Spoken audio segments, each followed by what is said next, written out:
alguien por allá puede ir calculando la osmolaridad y la vemos más adelante que vuelvo y la traigo, ¿sí? En orina, ¿cierto? Muestra lo siguiente: sodio urinario 110. Lo normal es que haya 20 miliequivalentes. Entonces aquí me está mostrando que el individuo está perdiendo sodio, ¿sí? Y de ahí la hiponatremia que tiene. Pues lo está perdiendo a través del riñón. Y el potasio, recuerden que estos iones van unidos a agua y está perdiendo potasio también, ¿sí? Nos dan la osmolaridad urinaria, es 600 miliosmolar, ¿sí? Esto es una osmolaridad sumamente alta. Muy bien. El caso termina allí, pero en el libro, pero nosotros lo vamos a seguir aplicando.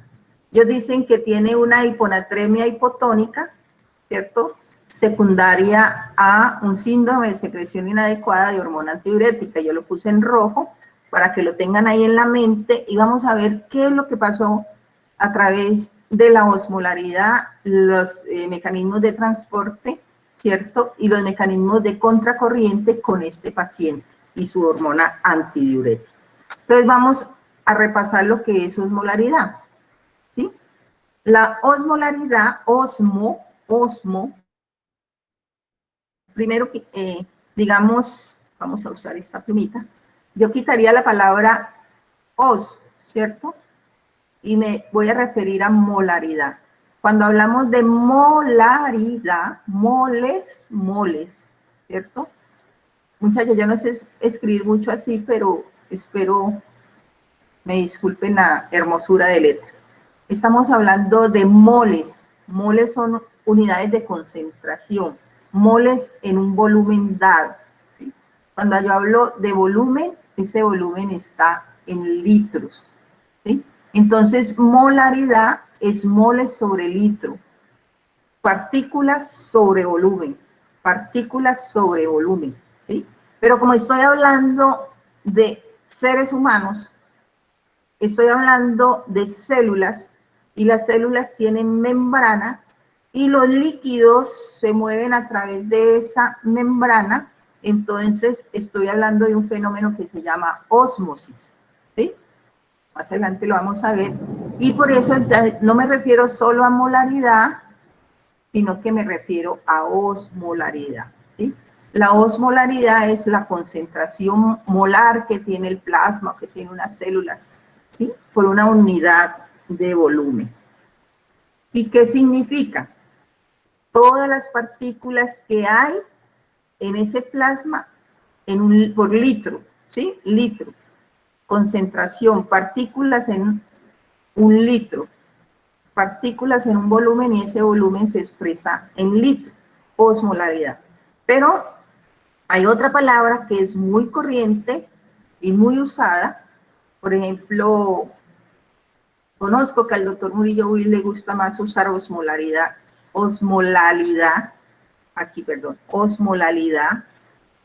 que osmolaridad, ¿sí? Pero vamos a entender que son lo mismo. La osmolalidad está hablando de la misma concentración de partículas, pero ya no en un volumen en litros, sino en un kilogramo de agua, ¿sí? O sea, un volumen con peso. Yo ya no hablo de un litro, sino que hablo de un kilogramo. Kilogramo y litro son equivalentes en el agua.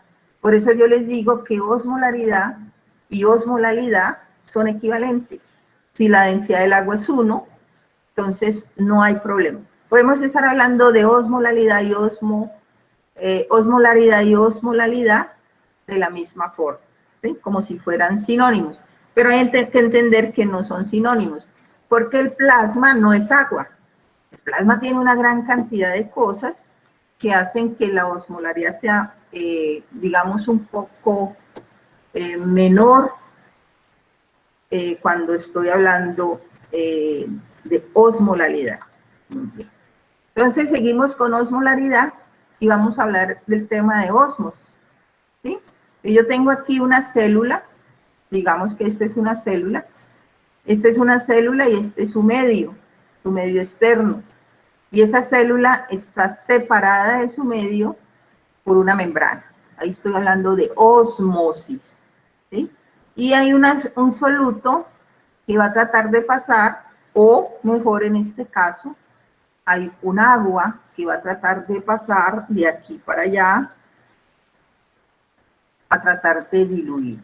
Entonces, cuando yo hablo de ósmosis, también estoy hablando de un gradiente de concentración, ¿sí?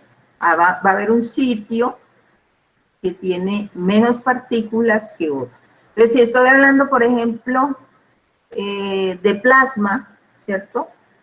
La concentración de sodio en el plasma es una, pero la concentración de sodio dentro de las células es otra, ¿sí? Y por eso el agua se va a mover de un lado para otro, dependiendo de esa concentración. Entonces, cuando hablamos de ósmosis, estamos hablando de una membrana, y es el movimiento del agua. Las partículas no se mueven, sino que es el agua la que se mueve. Y aquí, antes que lleguemos a cualquier error, permítame un segundo. Ahora, permítame un segundo. Antes que lleguemos a cualquier error, aquí, ¿cierto? Esta es una gráfica que les he presentado desde que están ustedes en primero.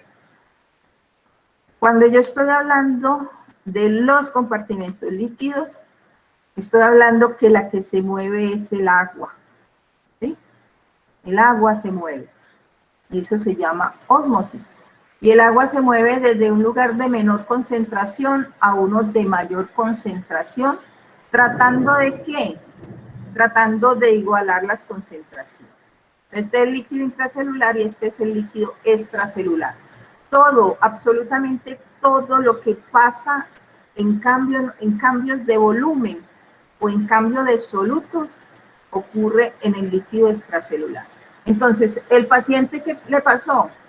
El paciente se accidentó y está perdiendo líquido extracelular, ¿sí? Está perdiendo líquido extracelular, sangre, y están tratando de hidratarlo, ¿sí? Y va a haber una compensación del riñón para ayudar a mantener el equilibrio osmolar entre las células del paciente y la sangre, perdón, el líquido extracelular, debido a la pérdida de sangre tan grande que debe haber tenido. Entonces, ahora sí me devuelvo a donde comencé, y era aquí. Entonces, en la ósmosis, lo que pasa es el agua, ¿sí? A través de la membrana. Y si yo quiero impedir que el agua pase de este lado a este lado, ¿sí? Si yo quiero impedir que el agua pase, entonces tengo que ejercer una fuerza aquí para impedir que el agua pase, ¿sí? Y esa fuerza se llama presión osmótica, ¿sí? Presión osmótica. Entonces, aquí está el ejemplo otra vez. Tengo una solución salina concentrada y una solución salina diluida. Entonces, el agua, que son las partículas azules, van a moverse hacia el espacio que está más concentrado. Fíjense lo que pasa.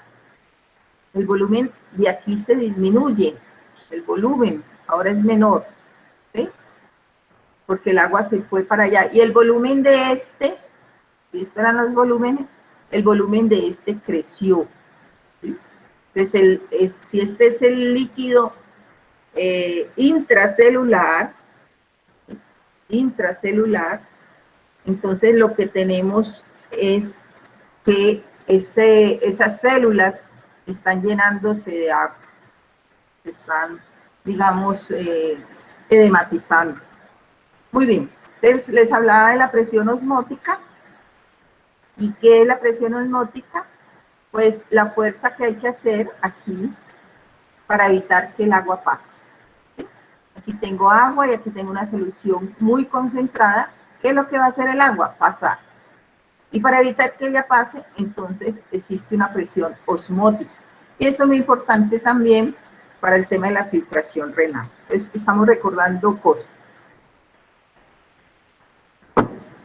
La osmolaridad o la osmolalidad se refieren al número de moléculas que hay. Cuando hablamos de número, hablamos de moléculas activas, ¿sí?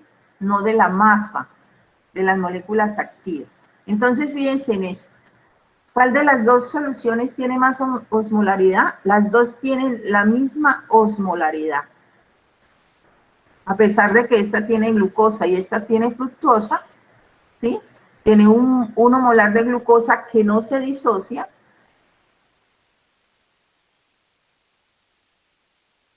Dos osmolar, y aquí le pusieron 2 osmolar de glucosa. ¿Qué tal que en lugar de glucosa, les pregunto, y de fructosa, hubieran puesto,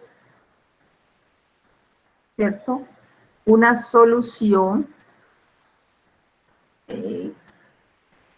bueno, vamos a hacerlo así, una solución de cloruro de calcio, 1 molar. ¿Cuál tiene más presión osmótica? ¿Me van siguiendo? Chicos, ¿se quedaron dormidos? La glucosa, doctora. Pues más presión osmótica.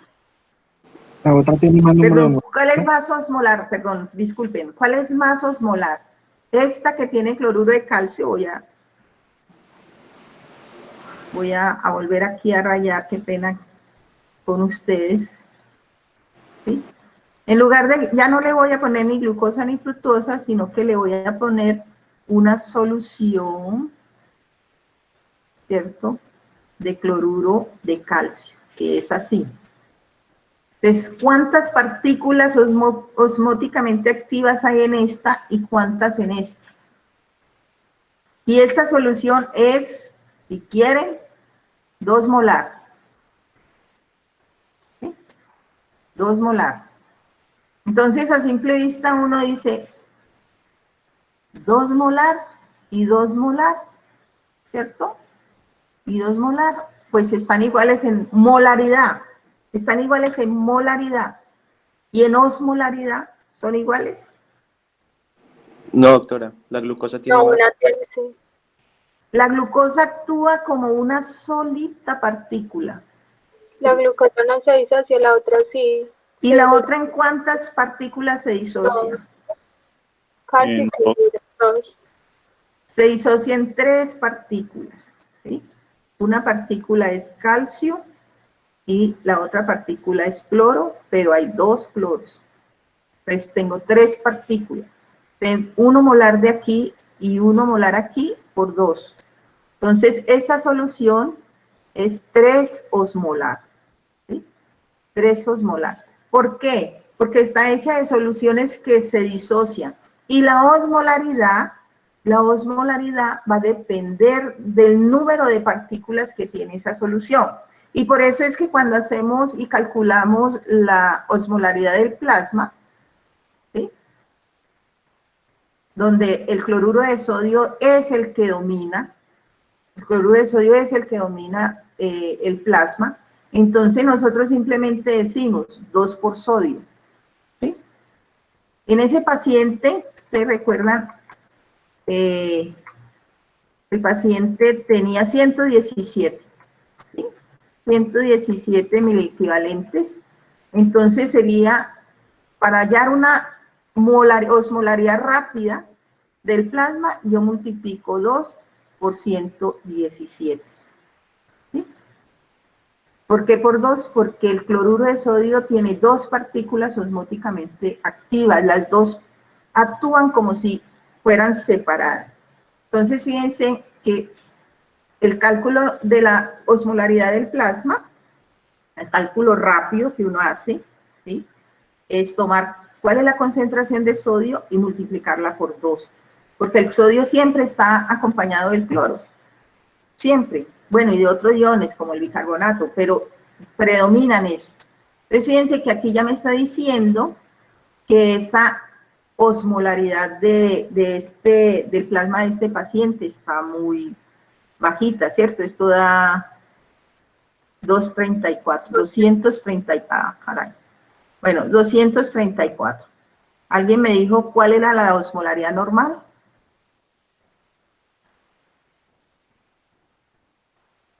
Más o menos el rango de osmolaridad normal. 290, 300. Exacto, entonces fíjense por dónde está. ¿Sí? Fíjense por dónde está, en 234. Por más que le sumemos el potasio, por más que le sumemos la glucosa que también está normal, y el nitrógeno úrico que también está normal, esto no va a subir mucho. ¿Sí? Entonces, la contribución más o menos de las otras cosas es alrededor de 11, 15 cuando todo está normal. Entonces, fíjense que si le pongo para ayudarme ahí rápidamente, que la contribución de las otras cosas es 10, este paciente tiene una osmolaridad de 244, sumamente baja. ¿Sí? Sumamente baja. Muy bien. Entonces, ¿qué es lo que queríamos recordar aquí? Que en los procesos osmóticos lo que se mueve es el agua, y se mueve de donde esté, de un lugar de menor concentración al lugar donde haya más concentración de solutos, ¿sí? Y que las partículas no ejercen la misma presión así estén en la misma concentración, ¿sí? No ejercen la misma presión así estén en la misma concentración, que la presión o la osmolaridad que ejercen depende de las partículas en las que se disocia esa solución, ¿sí? Entonces, la osmolaridad es la concentración por el número de partículas. Concentración era 1 molar, bueno, aquí es peor, que eran 2 molar, ¿cierto? 2 molar, entonces no eran 3 sino 6, porque yo le había puesto 2 molar por el número de partículas, entonces 2 molar por 3, eso es lo que dice aquí, ¿sí? Y aquí hay unos ejemplos. Miren, esta osmolaridad del cloruro de sodio me da 300, porque es esta concentración por 2, ¿sí? Por 2, es esta concentración por 3, y es esta concentración por 1.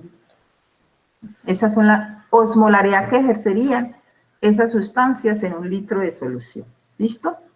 Bueno, ya ustedes me dijeron las concentraciones de sodio con unos límites entre 135 y 145, el paciente tiene 117.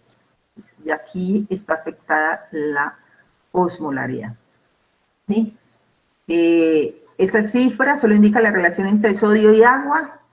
El sodio es el principal responsable de la osmolaridad, y por eso en un cálculo muy rápido, yo puedo decir que la osmolaridad de ese paciente depende del sodio, y lo puedo decir con un poquito más de seguridad si los otros parámetros de la fórmula están normales, ¿sí? Porque lo que aportan no es mayor cosa, es el sodio el responsable. ¿Sí ven cuánto aporta el sodio? En este paciente aporta 234 de las 300, por decir cifra redonda, que tendría la osmolaridad. Muy bien. Y por supuesto, el sodio arrastra agua hacia donde esté, y por lo tanto el sodio también es responsable del volumen extracelular. Entonces, por eso ese paciente está un poquito complicado, ¿sí? Está perdiendo sodio y está, por la osmolaridad de la orina, está perdiendo sodio y está reteniendo agua. Estamos un poquito complicados con el paciente. El sodio es el catión más abundante, bla, bla, bla. Siempre está acompañado de aniones como cloro y bicarbonato, siendo su mayor acompañante el cloro. ¿Sí? Bueno, sodio y agua están íntimamente unidos, de tal manera que el que pierde o gana sodio también pierde o gana agua. ¿Sí? Entonces, estas son las fórmulas que existen. Entonces, fíjense que yo solo me basé en la fórmula rápida, uno puede ir eliminando cosas. Si la glucosa está normal, si el BUN está normal, realmente el problema está aquí, ¿sí? En sodio. Entonces, 2 veces el sodio más la glucosa, ¿recuerdan la fórmula? Más el nitrógeno úrico, a cada uno, estos son los pesos moleculares, chicos, ¿sí? La glucosa es 180 gramos litro, pero aquí estamos en decilitros, entonces 18, y el BUN, que es el nitrógeno, 2 veces, es 28 gramos litro, pero aquí estamos por 100, entonces 2.8. ¿Listo? Osmolaridad efectiva, ¿qué significa? Que esto casi no hace absolutamente nada. Entonces, que yo puedo estar pensando en sodio y en glucosa. Y si la glucosa está alta, entonces, y esto normal, realmente la osmolaridad va a depender de la glucosa. Pacientes diabéticos. Piense que el paciente que tenemos es un paciente politraumatizado, nada de diabetes, entonces su osmolaridad está dependiendo del sodio. Pero en los pacientes diabéticos esto es más o menos normal, entonces su osmolaridad va a ser dependiente de la glucosa. Muy bien. Los rangos y listo. Entonces con esto, ustedes allá en su casita, si quieren apúntenlos, calculen la osmolaridad de ese paciente. Glicemia 115, que es esta, ¿sí? Voy a ponerla aquí para que se acuerden. Glicemia 115 sobre 18, la urea es 15 sobre 2.8, y se me perdió el sodio, pero ya me lo aprendí, 117. Si alguien tiene una calculadora ahí, me dice, y si quieren considerar el potasio, pues lo consideran, pero sería aquí. ¿Sí? Aquí potasio, que es de 4.3. Eso no Doctora, ayuda mucho. una Señor, pregunta. ¿Dividimos la urea solo sobre 2.8 o sacamos el boom? hágalo así, sencillito. Doctora, 245,6. 246, sí. Bueno. ¿Sí ven? Lo que yo les decía. Aquí donde están mis cálculos. El sodio está contribuyendo la mayor cantidad de osmolaridad, 234. Y estando lo otro normal, 234. Y estando lo otro normal, su contribución es más o menos 10, 15, ¿sí? Entonces, fíjense que eran 234 solo de este y llegamos a 246. ¿Sí? Aportamos 12. El resto de las cosas aportó más o menos 12 a la osmolaridad. Pero sigue siendo, está muy baja, ¿sí? Muy baja. El tipo está perdiendo solutos. Está perdiendo solutos a pesar de que lo están hidratando, está perdiendo solutos. La osmolaridad está muy baja. Muy bien, esto es otros ejemplos, pero no nos vamos a detener a realizarlos. Ustedes, si quieren, lo hacen. Son los valores de referencia de la osmolaridad plasmática en un ejercicio o en una investigación mejor que hicieron en España y encontraron, ¿cierto? Por ejemplo, intervalos para la urea entre 13 y 48. Está dentro de los rangos normales. El sodio entre 136 y 45. El potasio entre 3 y 4. 3 y 5 mejor, ¿cierto? Y una osmolaridad en los rangos normales. 290, 305. ¿Sí? Estos intervalos fueron diferentes a los propuestos por el fabricante. Ellos estaban probando unos kits hechos en Norteamérica. ¿Sí? Y entonces se encontraron que la osmolaridad en España, los promedios de todos esos valores que midieron era un poquito diferente a la osmolaridad de los pacientes españoles, de los participantes españoles. Entonces lo que ellas están recomendando es que cada población debería tener sus valores de referencia, pero nosotros pues más siempre manejamos los valores de referencia gringos. y está muy cerca de lo que está aquí. Y los ejemplos que le traigo es para que ustedes, yo les voy a mandar la presentación, ustedes hacen los cálculos con esos daticos que hay ahí, ¿sí?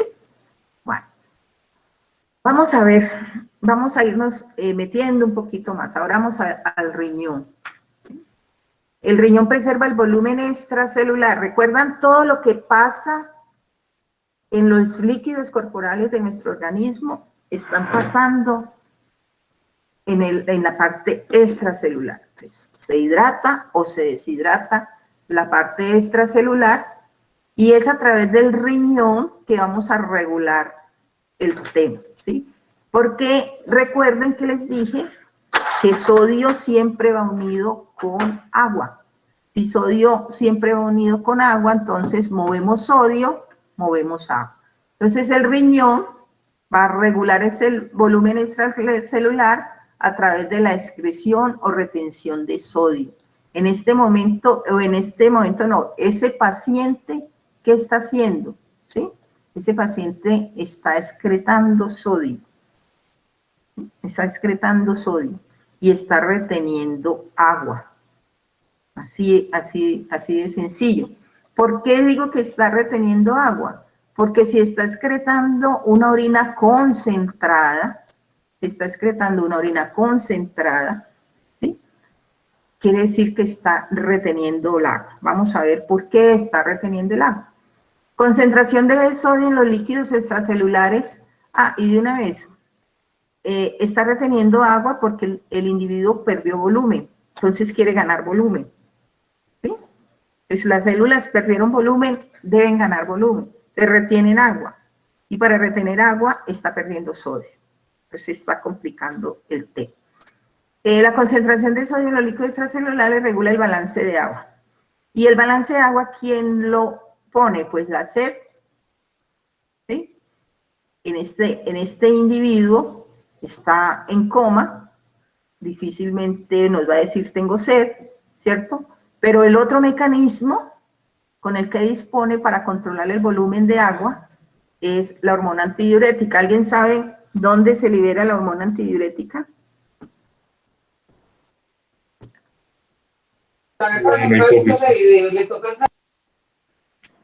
En la hipófisis, ¿sí? En la hipófisis. Ahí se libera la hormona antidiurética. ¿Sí? Tiene otro nombre, ¿no? ¿Qué otro nombre tiene? Vasopresina. Ok. Yo tomo agüita. Comprarme unos audífonos mejores. Muy bien. Listo, entonces fíjense cómo vamos acercándonos al tema a través de este paciente.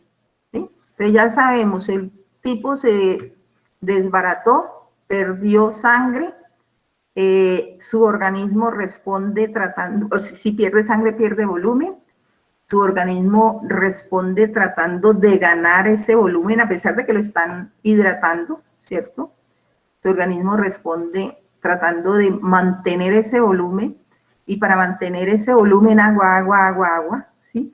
Lo que hace es perder sodio, y como hay dos mecanismos para regular ese volumen, uno es la sed, y no es posible bajo su estado, entonces el propio organismo dispara el otro mecanismo, que es la hormona antidiurética. Entonces vamos para allá. Vamos con los compartimentos líquidos. Esto voy a ir muy rápido, porque ustedes ya saben de esto, me pueden enseñar mucho más, ¿sí? Sabemos que el agua hace parte de nuestro organismo, 3 partes de nuestro organismo son agua.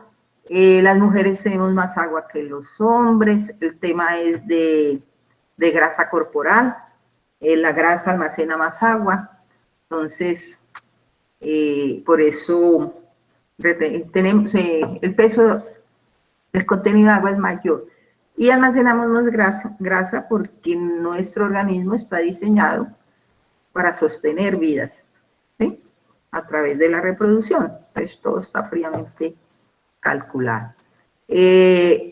Nacemos con gran cantidad de agua, 75-80% del peso de nuestro organismo es agua, pero a medida que envejecen nuestras células, vamos perdiendo esa agua y nos vamos acercando al 60% de ese volumen.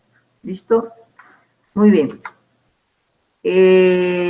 Permítame un segundito aquí que voy a apagar este celular porque me está, por lo menos ponerlo en silencio.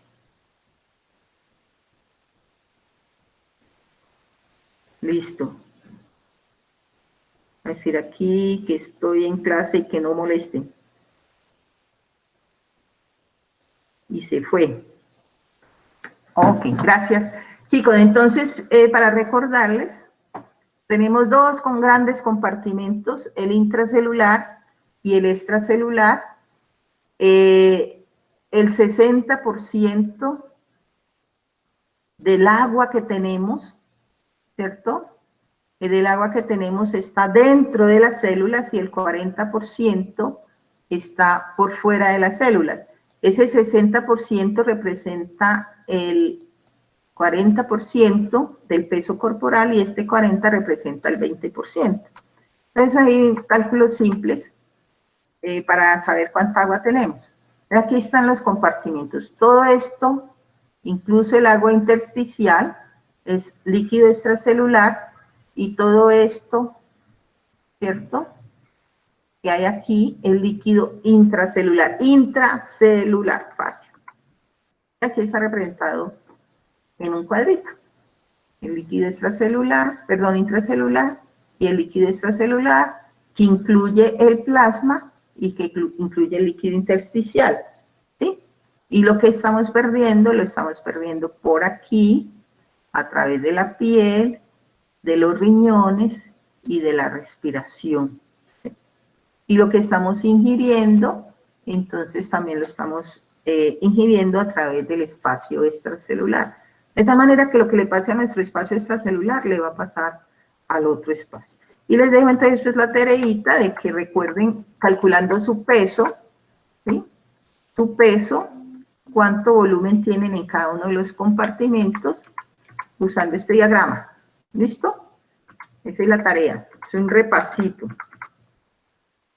Y esto para decirles cómo vamos perdiendo agua a lo largo de la vida con el envejecimiento. Listo, aquí ya está la tarea. Ok, ¿cómo mantenemos el balance hídrico? Pues sencillo. El balance hídrico, debemos estar en balance hídrico, ¿sí? O sea que lo que ingerimos de agua o producimos de agua debe ser igual al agua que perdemos. Si eso no ocurre, nos deshidratamos o nos hiperhidratamos, ¿sí? Entonces, ¿cómo adquirimos agua? A través de la bebida, la comida o el metabolismo celular. ¿Y cómo la perdemos? ¿Sí? A través de la orina, de los pulmones, de la piel, de las heces. Y esto debe mantener un balance.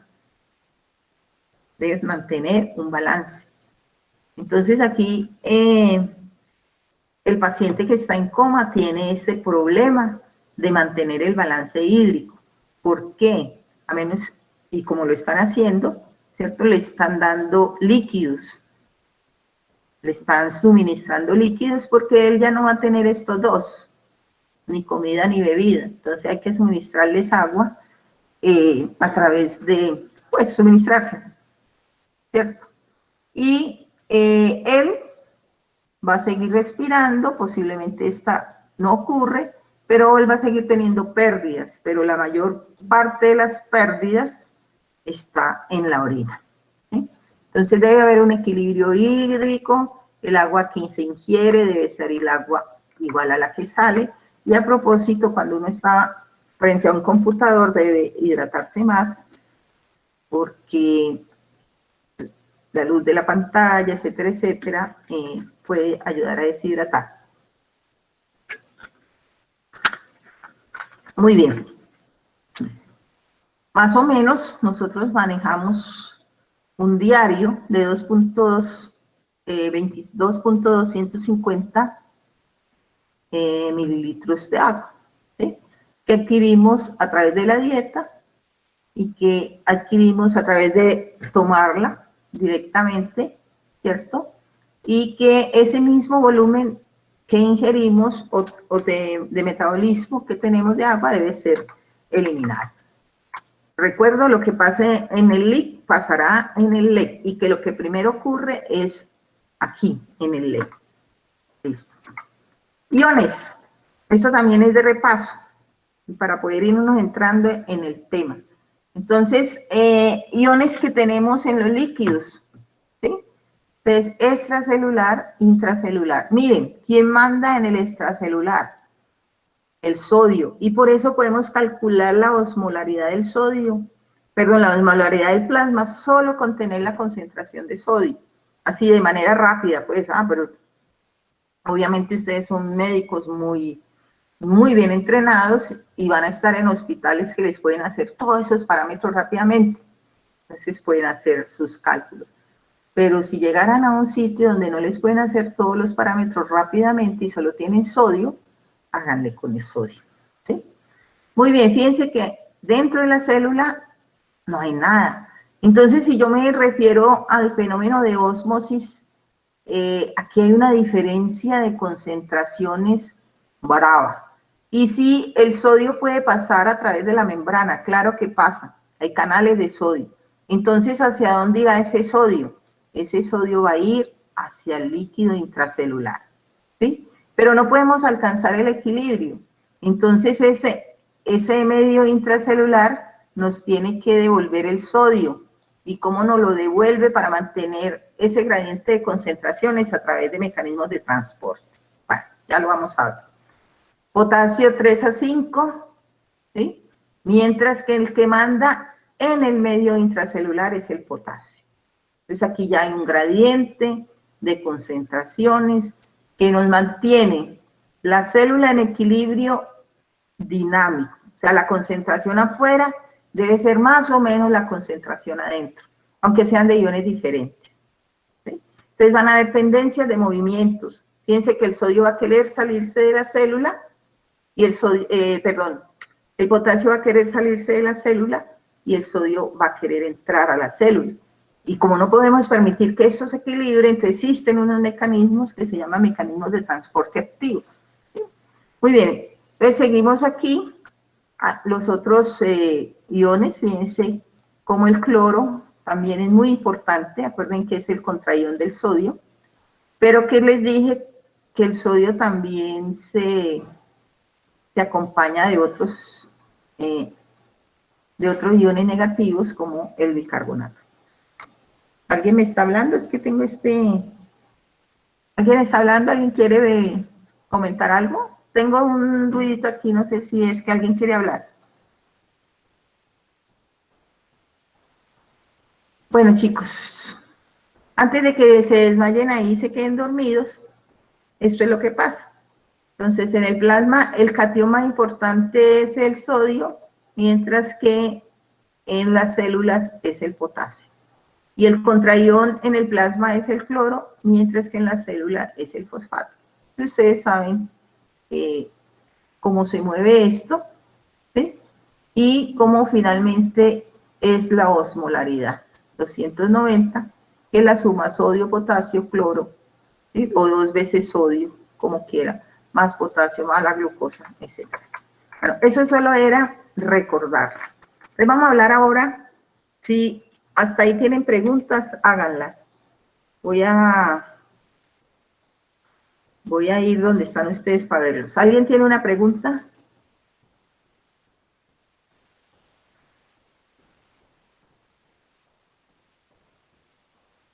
Ok, están juiciosos, no tienen preguntas. ¿Sí me están entendiendo por lo menos o no? Sí, doctora. Sí, doctora. Estamos repasando y estamos repasando a través de la historia de un paciente. Entonces vamos a ver sistemas de transporte, porque estamos viendo que el agua se mueve, que el sodio también se puede mover, que el potasio también se puede mover. Entonces, ¿qué es lo que permite que eso se mueva? Entonces, hay unos sistemas de transporte, uno de difusión simple, otros que son difusión facilitada, ¿cierto? Hay otros que se llaman transporte activo, la siguiente diapositiva es esa. La difusión simple es muy sencilla, ¿sí? La difusión simple es muy sencilla. La sustancia o la molécula que se va a mover pasa de un lugar concentrado a uno menos concentrado. Y el ejemplo que siempre les pongo, si yo destapo un perfume aquí, ¿cierto? Obvio, yo lo siento aquí, pero al final de los tiempos también mi hijo que está allá en la otra esquina lo va a sentir. ¿Sí? Fíjense que aquí no hay membranas, simplemente las partículas del aceite esencial que tiene ese perfume se difunden a través del aire y llegan hasta ese punto. Difusión simple, de mayor concentración a menor de concentración. ¿Quién? Las sustancias, cualquiera, las moléculas. Difusión simple. Y cuando hay difusión facilitada es porque hay iones, ¿cierto? Como sodio, potasio, cloro, que tienen canales, tienen unos poros especiales a través de los cuales se meten. No necesitan energía, simplemente esos poros son afines a ellos y les permiten ir. Pero hay otras sustancias que tienen que nadar contra la corriente, ¿sí? Río arriba, como se dice. Entonces, por ejemplo, si el sodio aquí está 140 y acá ese sodio es 13, pues va a ser sencillo que el sodio se mueva, ¿sí? Y lo hace por difusión facilitada a través de canales de sodio, pasa. Y lo mismo, miren, el potasio está aquí más concentrado que acá, entonces el potasio se mueve a través de difusión facilitada, canales de potasio. Pero fíjense lo difícil que sería, ¿sí? Que el potasio, que el sodio se fuera hacia el plasma. ¿Por qué? Porque es que va a pasar de 13 a 140. Va a haber una barrera allí que le dice, no, usted no venga para acá, que acá ya tenemos muchos. Entonces se le hace trampa a la vida y se monta en un transporte activo, ¿sí? Entonces, esta es las velocidades, la difusión pasiva, rápida, la difusión facilitada es más lenta, tiene que atravesar un canal, y el transporte activo tiene que subirse en un transportador.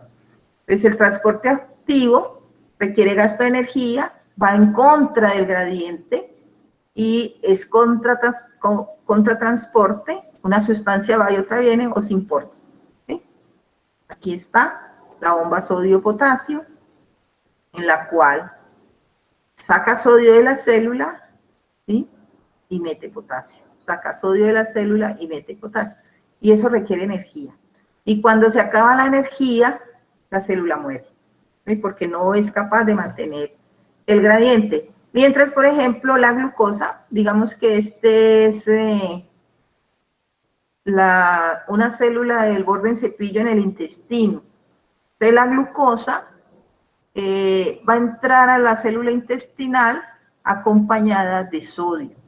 Entonces, cuando nosotros necesitamos hidratar un pacientico, yo les explicaba en primer año que por diarrea, está deshidratado por diarrea, entonces le damos solución salina, ¿sí? Necesitamos que entre sodio, porque el sodio es que maneja los volúmenes.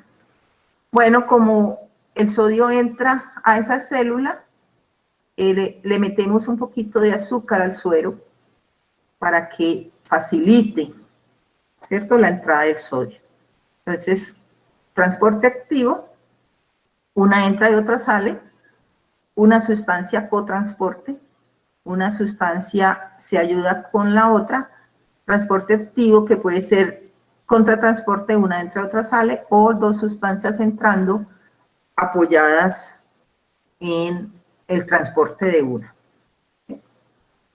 Aquí simplemente eran por... y para decirles que esto crea un gradiente eléctrico también, ¿sí? Porque voy a tener más cargas positivas y más cargas positivas en un lado que en otro, y eso va a crear un gradiente eléctrico que es aprovechado por las neuronas para hacer la transmisión neuronal. Lo que está mostrando esa gráfica, que está muy chiquitica, es cómo funciona la sodio ATPasa, ¿sí?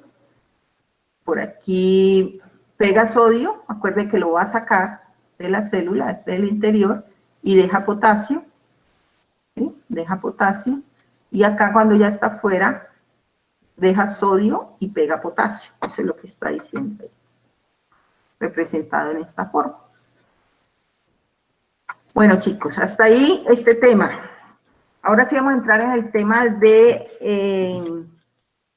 ustedes, Contracorriente.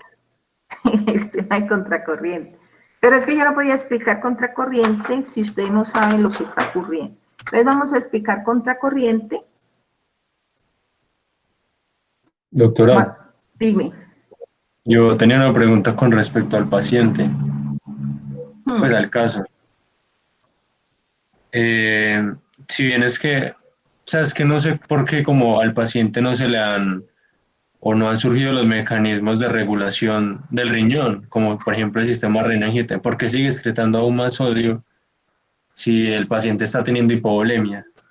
Bueno, yo solo traje el paciente para explicar los mecanismos de contracorriente y la descripción que hace el libro es una descripción simple para eso.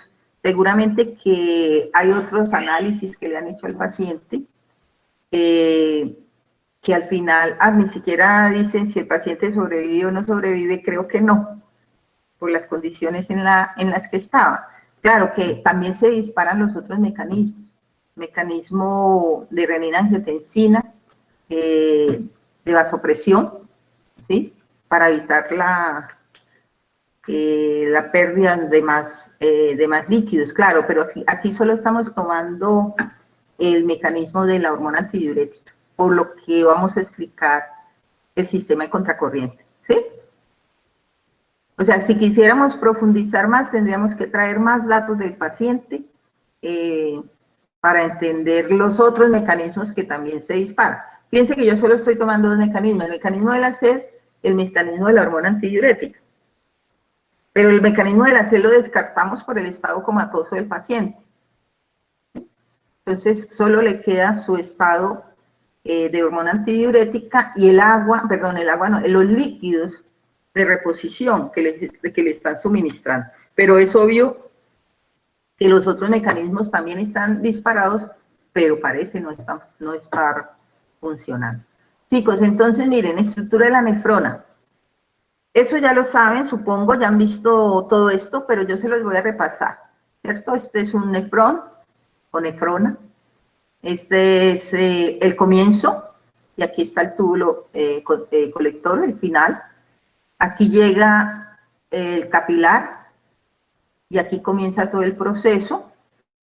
Este es el glomérulo, es la cápsula de Bowman, y aquí comienza todo el proceso con la filtración de la sangre. Aquí lo que hay es un filtro.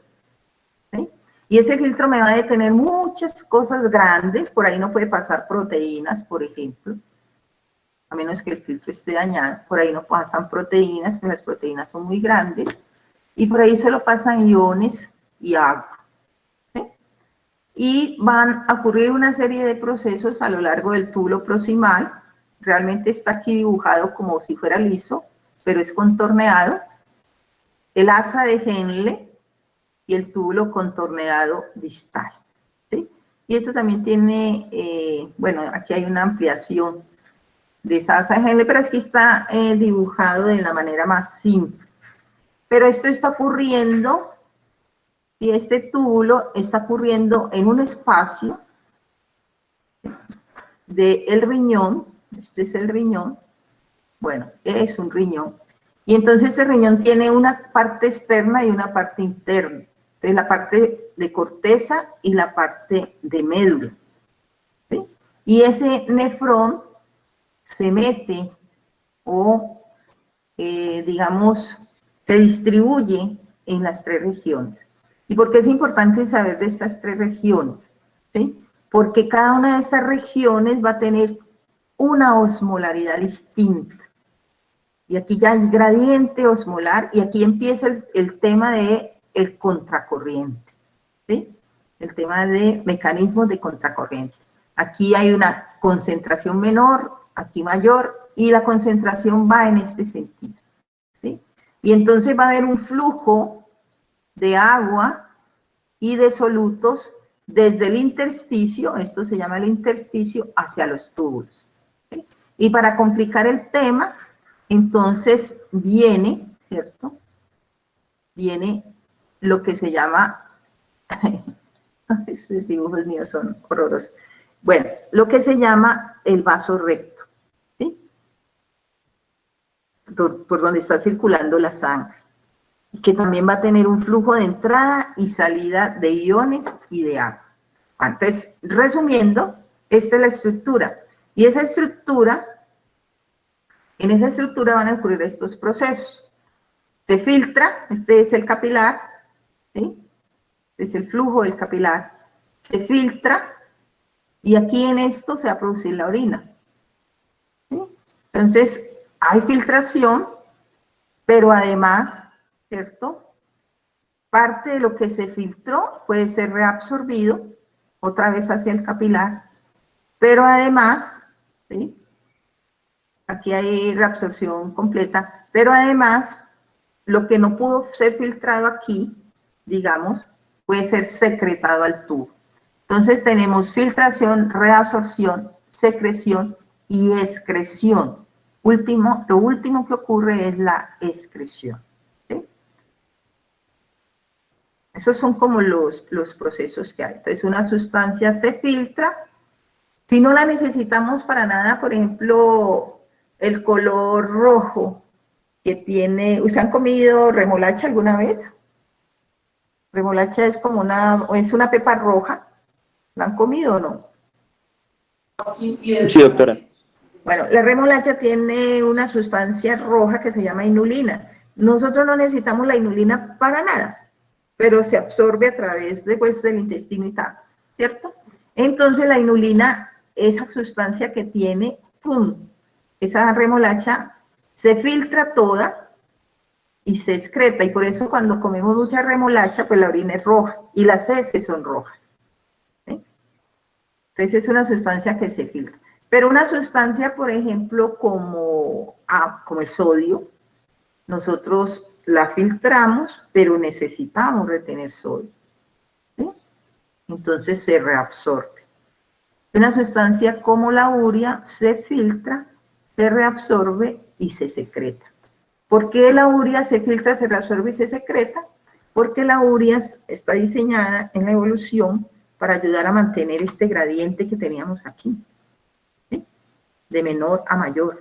Entonces la urea se filtra, se reabsorbe y se secreta. Por supuesto, y se excreta. Bueno, entonces, seguimos aquí. El riñón tiene la capacidad de variar las proporciones relativas de agua y soluto en la orina, ¿sí? Este paciente que estamos estudiando está modificando el volumen de agua y el volumen de soluto que está manejando, y lo está haciendo a través del riñón, ¿sí? El riñón puede producir una orina muy diluida, de 50 miliosmoles, o puede producir orinas muy concentradas, hasta 1400 miliosmoles, ¿sí? O sea, puede coger y retener todo el agua que más pueda y secretar solutos y producir orinas muy concentradas. ¿Listo? Bueno, entonces vamos a ver por qué hace eso, ¿sí? ¿Por qué entra? ¿Cómo hace eso primero? Entonces fíjense que aquí es 300 la osmolaridad del plasma. Entonces cuando se filtra, el filtrado inicial de orina tiene la misma osmolaridad del plasma.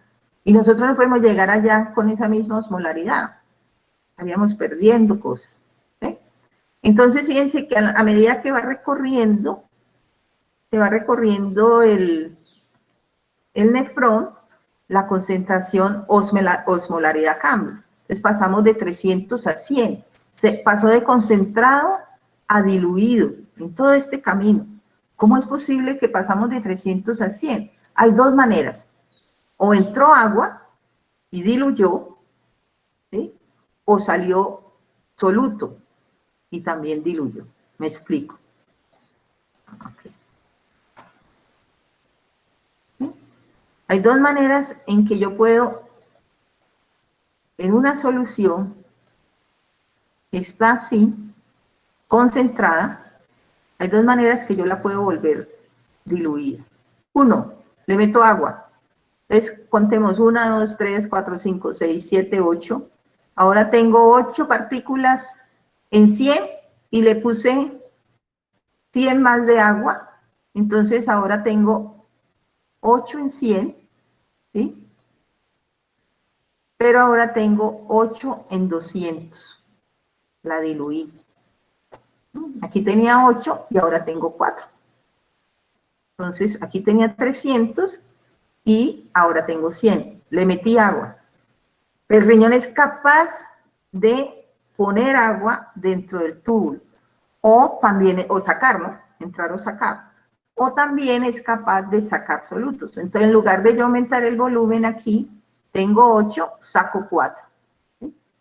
Saco 4.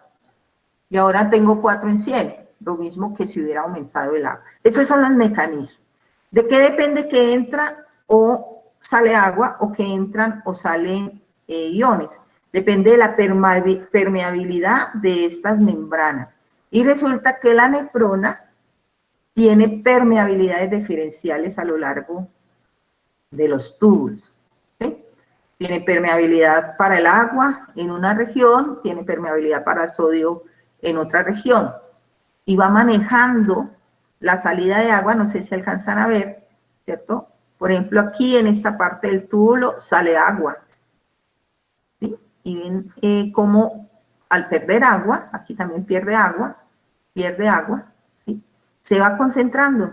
Aquí pasamos de 300 a 1200 con pérdida de agua.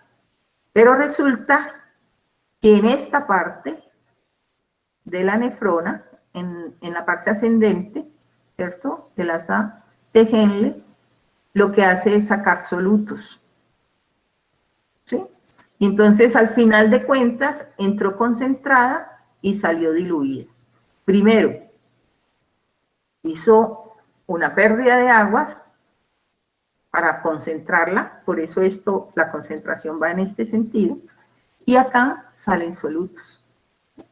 Entonces, hay una diferenciación en la permeabilidad de esta nefrona que le permite manejar el agua y que le permite manejar el sodio, ¿sí? Dependiendo. En un principio clásico de que lo que necesita es retener sodio, ¿sí? Porque no debe ser un perdedor de sodio el individuo. No, pues no podemos perder sodio. Entonces, con eso nos vamos a este punto, ¿sí? Los puntos donde hay filtración, donde hay reabsorción, ¿cierto? Donde hay secreción y los mecanismos que llevan a eso. Normalmente donde hay reabsorción de cosas o secreción de cosas, se hace por transporte activo. Entonces, fíjense cómo la nefrona tiene permeabilidad mejor, tiene permeabilidad diferencial. ¿Sí? Estos muñequitos en rojo significan que hay transporte activo. Entonces aquí se filtró el sodio y puede ser reabsorbido, pero el agua es, ¿cierto? El agua pasa de los túbulos por ósmosis. El agua se va hacia el intersticio. En diferentes sitios ocurre lo mismo. En el túbulo colector, fíjense que hay una sensibilidad especial al agua. Van a ver que esa sensibilidad especial al agua aquí se refiere a la hormona antidiurética.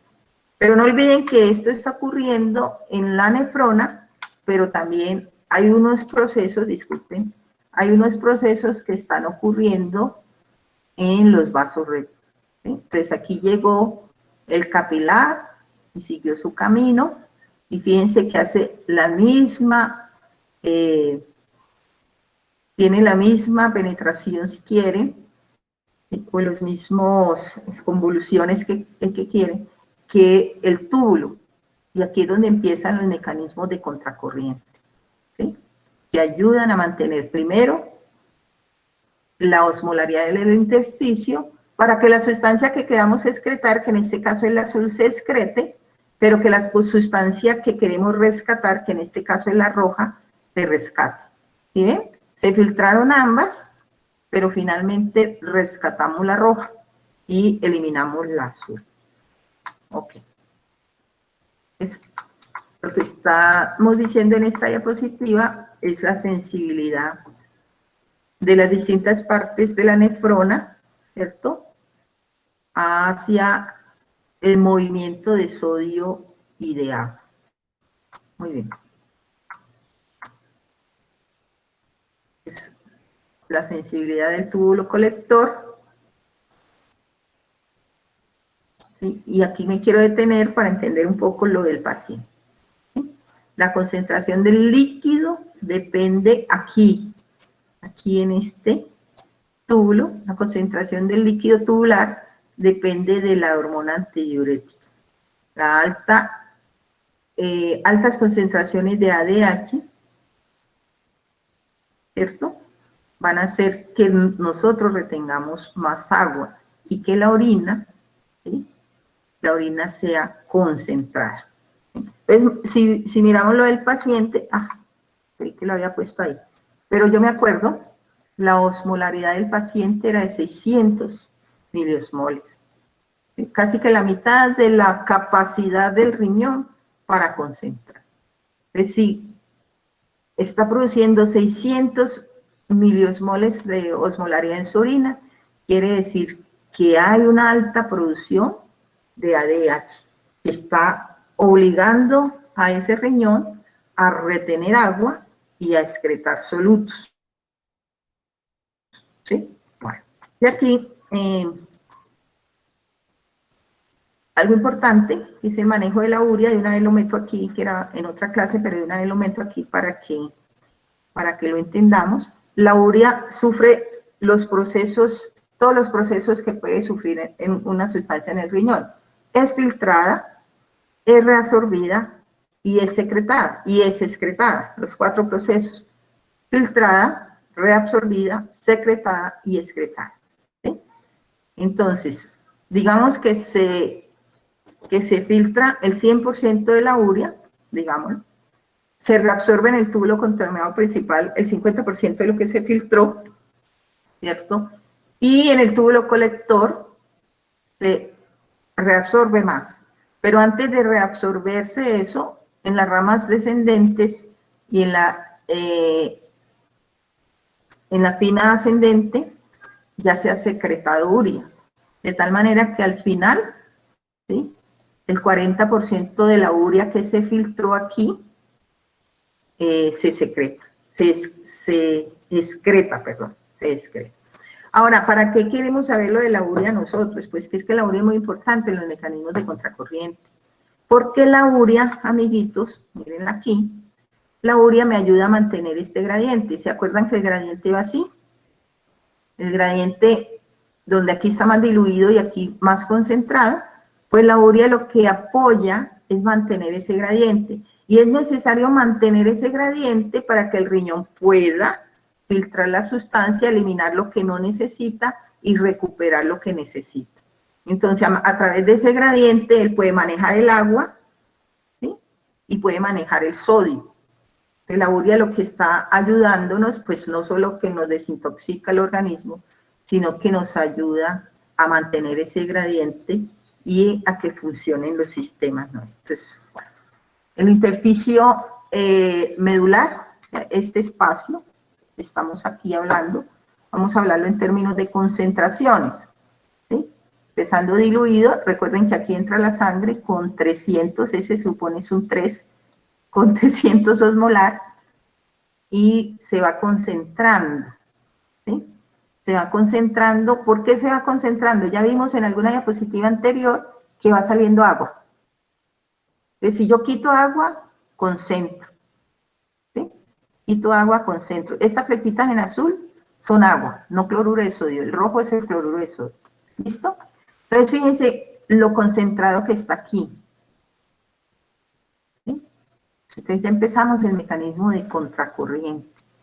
Pero, ¿sí?, entonces sacamos agua y nos concentramos. Tum, tum, tum.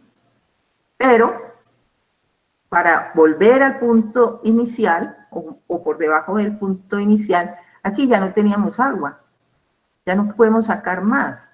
Entonces, ¿qué vamos a hacer? A sacar soluto. ¿Sí? Entonces empezamos a sacar soluto. Ojo que el principio de contracorriente viene con el vaso recto aquí, ¿sí? Porque el vaso recto tiene que recoger lo que el otro está botando, y por eso se llama contracorriente. Entonces, si el uno está botando agua, el otro la debe estar recogiendo, contracorriente. Si el uno está botando solutos, el otro la debe estar recogiendo. Y es la única manera de mantener el equilibrio. Eso es lo que estamos diciendo aquí. Entonces, tenemos la nefrona y tenemos los vasos rectos. Entonces, fíjense que mientras uno hace una cosa, ¿sí? El nefrón,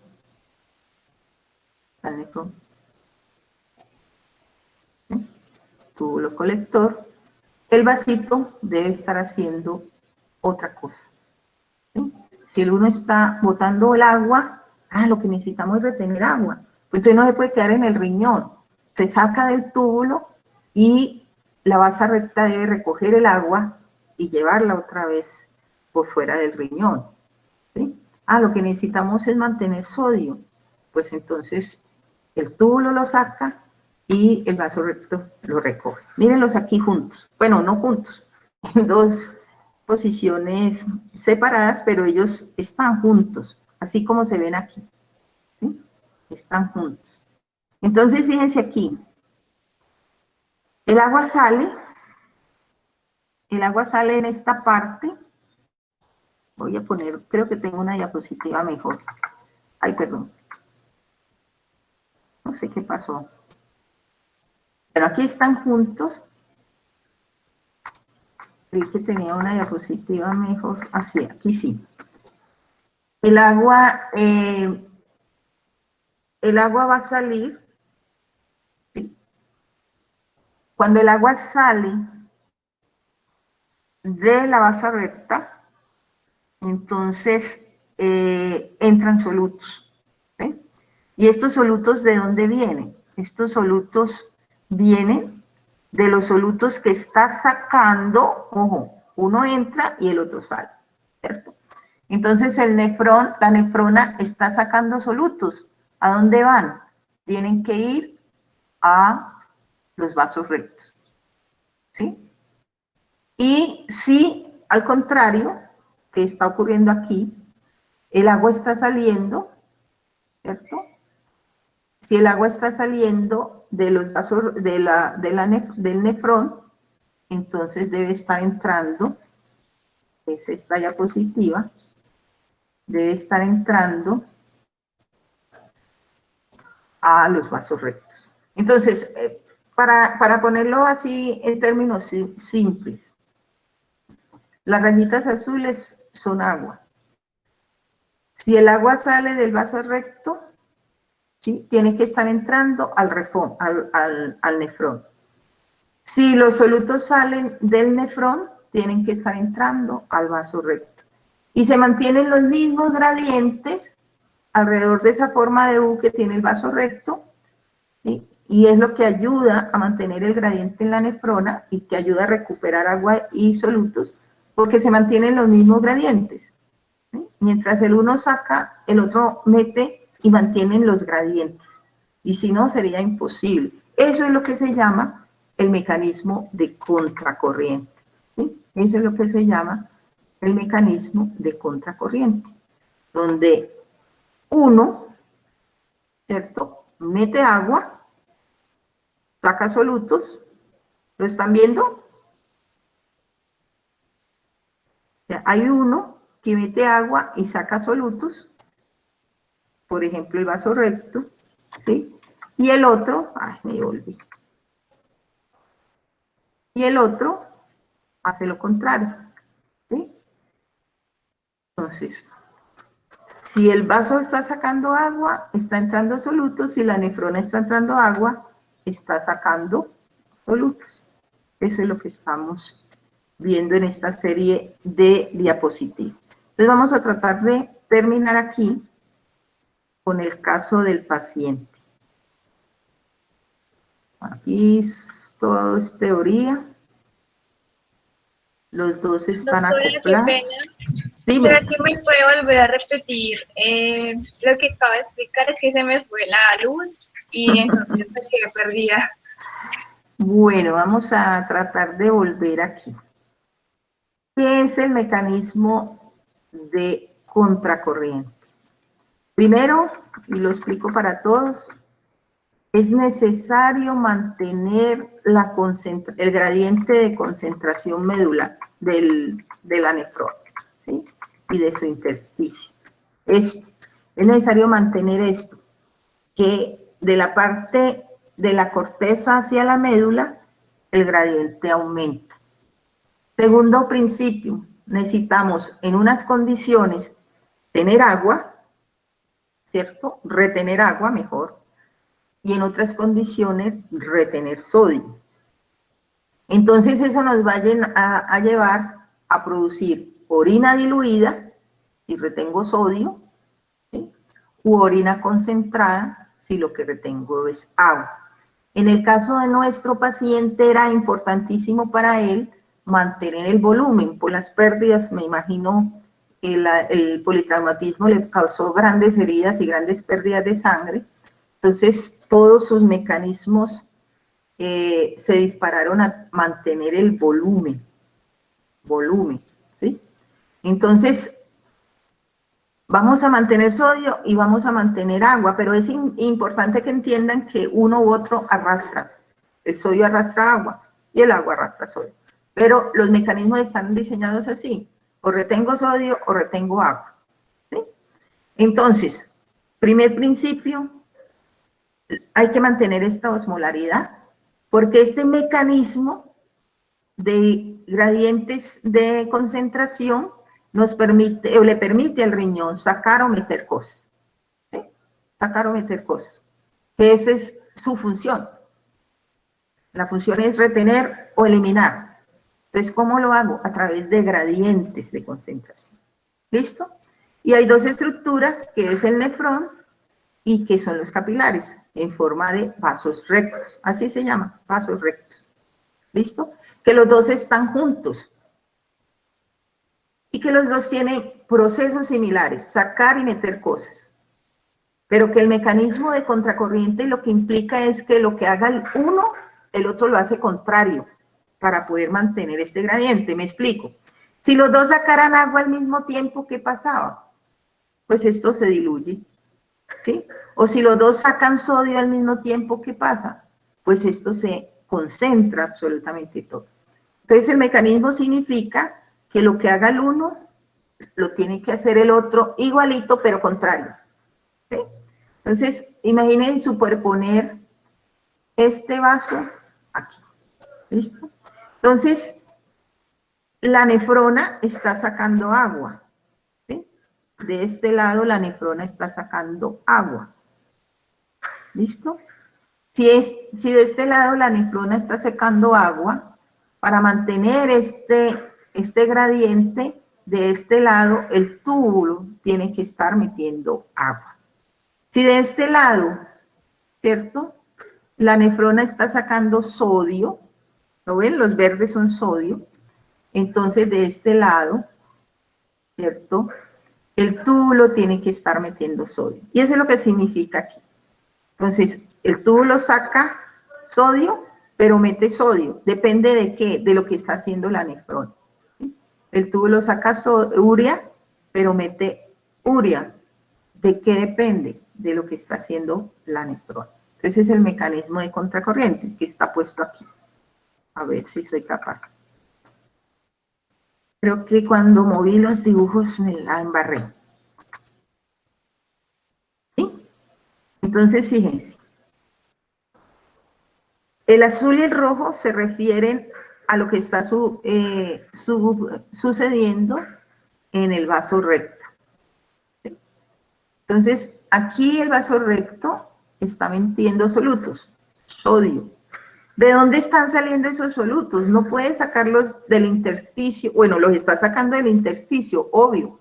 Los está sacando del intersticio, pero si los saca sin que esto se esté reponiendo, dañamos el gradiente. Entonces, ¿de dónde están saliendo?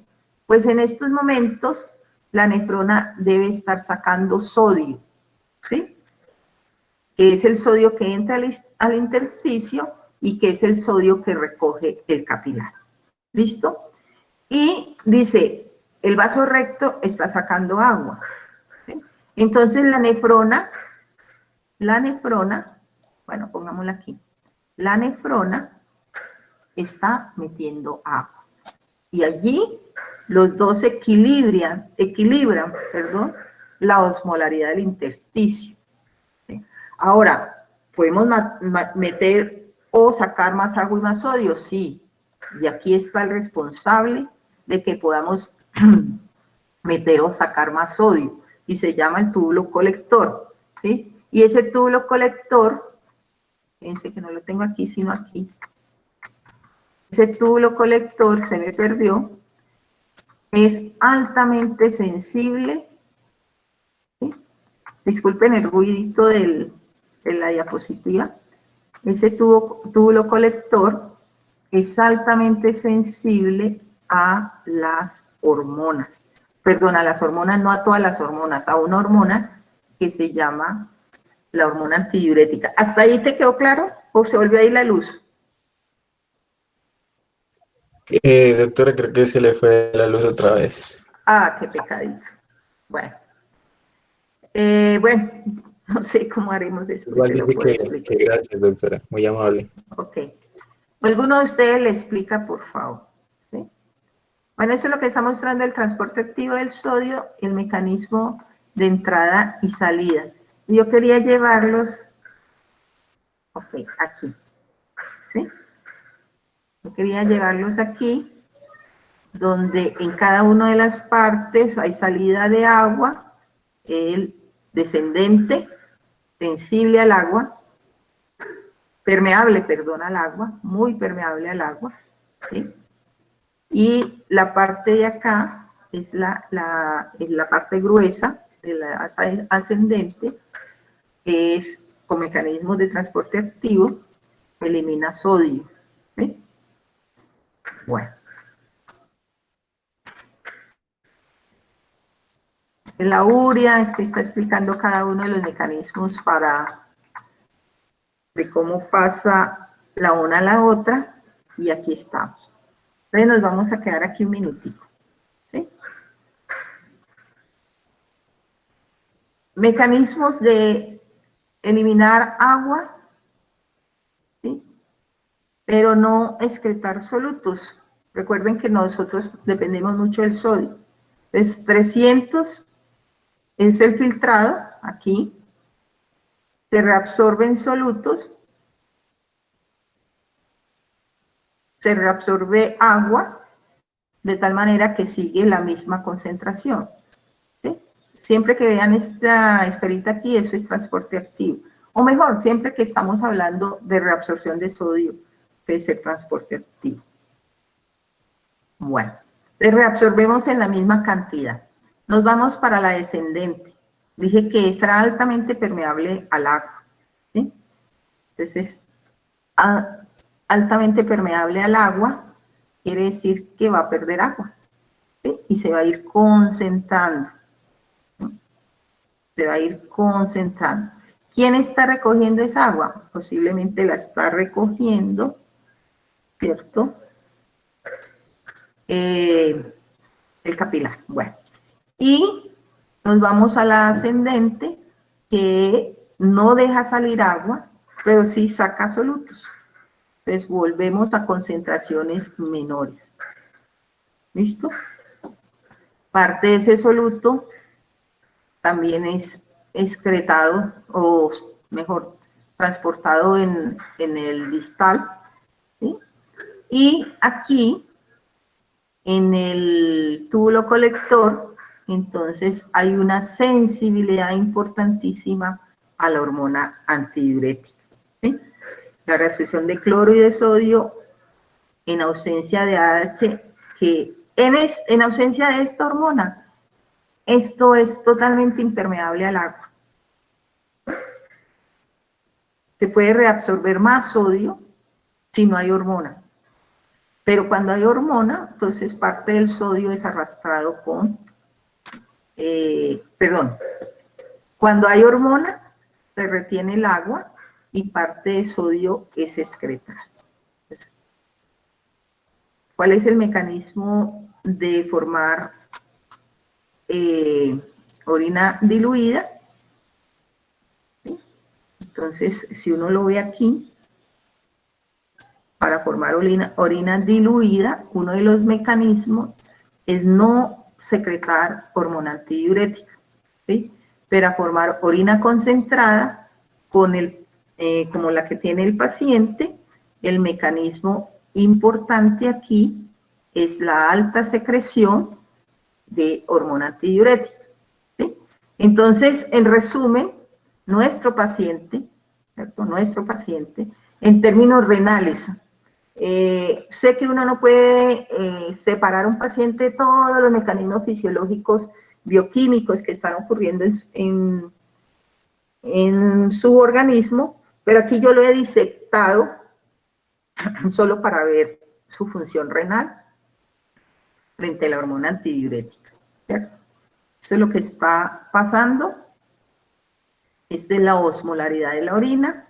Esto es lo que está pasando en cada uno de los túbulos, cada una de las porciones de los túbulos, y este es la orina final, formación de la orina final. Aquí estamos en los túbulos colectores, formación de la orina final, la parte cortical y la parte medular. El paciente tiene una osmolaridad de 600, ¿sí? Ya que está aquí. Está aquí. Y esta es la concentración de hormona antidiurética secretada. Entre más hormona antidiurética se secrete, pues más diluida va, perdón, más concentrada, ¿lo ven aquí la concentración? Más concentrada está esa orina. Entonces, en conclusión, ¿qué está pasando con ese paciente? Díganme ustedes, ¿por qué está manejando esos volúmenes así? Creo que hasta ahí llegamos. Sí. Me voy hasta donde están ustedes, que es aquí y aquí. ¿Listo? Entonces les estoy preguntando, dejar de compartir, bueno, no sé, ahorita la dejamos de compartir. Resúmanme, hagan un resumen de lo que le pasó al paciente. ¿Cuáles son las compensaciones que están teniendo? Y si entendieron o no entendieron la clase que era mecanismo contracorriente. ¿Quién quiere hablar? Y ya, los dejo ir. Si no me hablan, no los dejo ir. Aquí nos estamos hasta las 6. Por favor, alguien que resuelva. Doctora, es un paciente que tuvo, pues se estrelló, ¿no? Sí, sí. Entonces tuvo un En una politraumatismo. bendita moto, Dios mío. Sí, tuvo un politraumatismo. El paciente tiene una osmolaridad muy bajita, la tiene más o menos en 240, lo que quiere decir que está perdiendo demasiado sodio del LEC, ¿no? Y tiene una orina muy diluida, entonces está perdiendo sodio, pero... Perdón, la orina no está diluida. Perdón, tiene una orina muy concentrada, entonces Exacto. está perdiendo sodio y está reteniendo agua. Por lo tanto, al parecer, tiene como que la hormona antidiurética aumentada. Es correcto. En este paciente, la hormona antidiurética está aumentada, por supuesto. Está haciendo que se retenga agua, ¿cierto? Está saliendo agua está saliendo agua del túbulo colector. ¿Y quién la está recogiendo?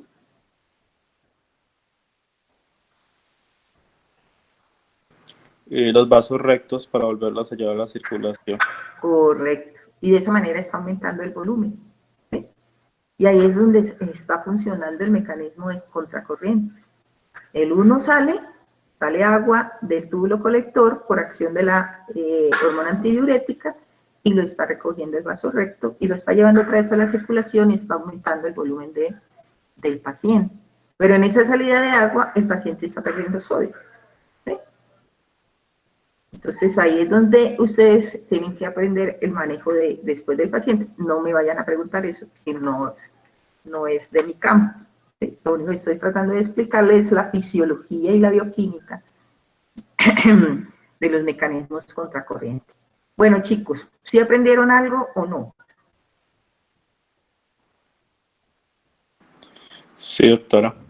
Bueno, entonces, muchísimas gracias, descansen, hidrátense, Doctora, una y ya les pregunta. mando la presentación. ¿A quién se la mando? A Juan Felipe Calle. Juan Felipe Calle, listo. Voy a apuntar aquí. Ahorita busco el correo, Juan. Listo, cuénteme. Doctora, pues con la doctora Beatriz habíamos dejado el tema que nos dio el viernes como último tema para este parcial del martes. Entonces, este tema también es para el segundo corte, o sea, para el otro parcial o para Sí, este. para el otro, no, para este no, porque me faltan terminar otras 2 clases. Listo, gracias, doctor. Sí, para el otro, ok. Gracias, doctor. Muy bien, chicos, que les vaya bien. Ya pensé aquí, Juan Felipe. Ahorita te mando, no, ahorita más tardecito voy a ir a tomar agüita que me acabo.